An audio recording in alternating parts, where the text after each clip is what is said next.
रोकेगी सरकार। सीएम के शपथ लेते ही जांच आयोग का गठन होगा।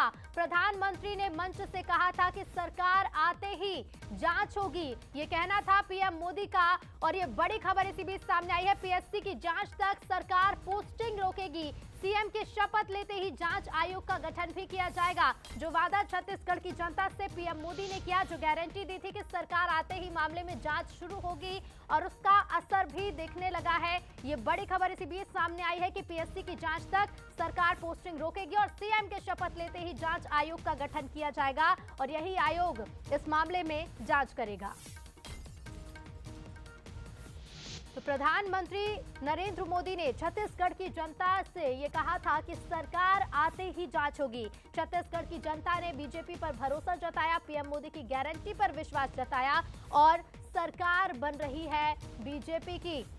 और इसी बीच ये बड़ी खबर सामने आई है कि सीएम की शपथ लेते ही जांच आयोग का गठन किया जाएगा। पीएससी की जांच तक सरकार पोस्टिंग रोक कर रखेगी। तो जैसे ही छत्तीसगढ़ में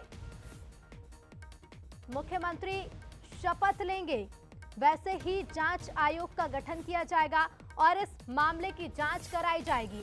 बता दें, पीएससी की जांच लंबे समय से छत्तीसगढ़ में उठती आई है, यही मांग भी रही है। और जब सरकार बनने से पहले बीजेपी जनता के बीच पहुंची, तो जो वादे लगातार किए गए, उन वादों में एक बड़ा वादा यह भी था कि सरकार आते ही छत्तीसगढ़ में पीएससी की जांच कराई जाएगी। और अब उस वादे का असर भी दिखाई देने लगा है। सीएम के शपथ लेते ही जांच आयोग का गठन किया जाएगा और उसके बाद ये आयोग इस मामले में जांच करेगा। और सीधे रुक करेंगे, हमारे साथ स्टेट एडिटर आदित्य नामदेव जी जुड़ रहे हैं। आदित्य जी, पीएम ने वादा किया था जनता से, जो वादा सरकार पूरा करने में जा रही है, जो सरकार का गठन होगा और सीएम शपथ लेंगे, उसके साथ ही जांच आयोग का गठन भी किया जाएगा।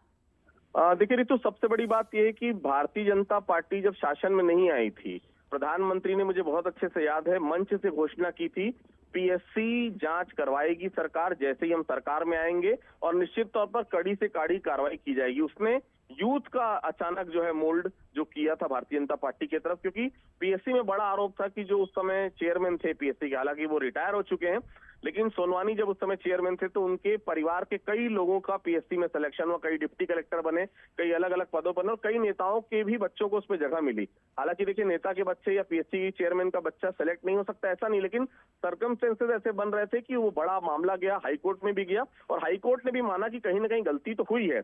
अब ऐसे में उस समय जब हाईकोर्ट में गया था तो महाधिवक्ता जो एडवोकेट जनरल होते हैं, सरकार कांग्रेस की थी, निश्चित तौर पर उस समय अलग बात थी, लेकिन अब जो है सरकार बीजेपी की आई है तो महाधिवक्ता भी बीजेपी का ही रहेगा, बीजेपी की तरफ। तो निश्चित तौर पर वो इस पीएससी को लेकर हाईकोर्ट में इसके मामले की जांच कराने और कड़ी कार्रवाई करने के लिए कोर्ट के समक्ष एविडेंस प्रस्तुत करेगा। ऐसे में ये बात बहुत तय है कि जिस दिन सीएम की शपथ होगी उस दिन ही जांच आयोग बना दिया जाएगा, क्योंकि पीएससी घोटाले को सरकार किसी भी हालत में नहीं टॉलरेट करेगी, बड़ी कार्रवाई इसमें करने की तैयारी में है। बिल्कुल, बड़ी कार्रवाई की जाएगी, लेकिन किस तरह से पक्ष रखा जाएगा आदित्य जी, ये भी देखना बेहद दिलचस्प होगा। फिलहाल शुक्रिया आपका बातचीत के लिए। रणदीप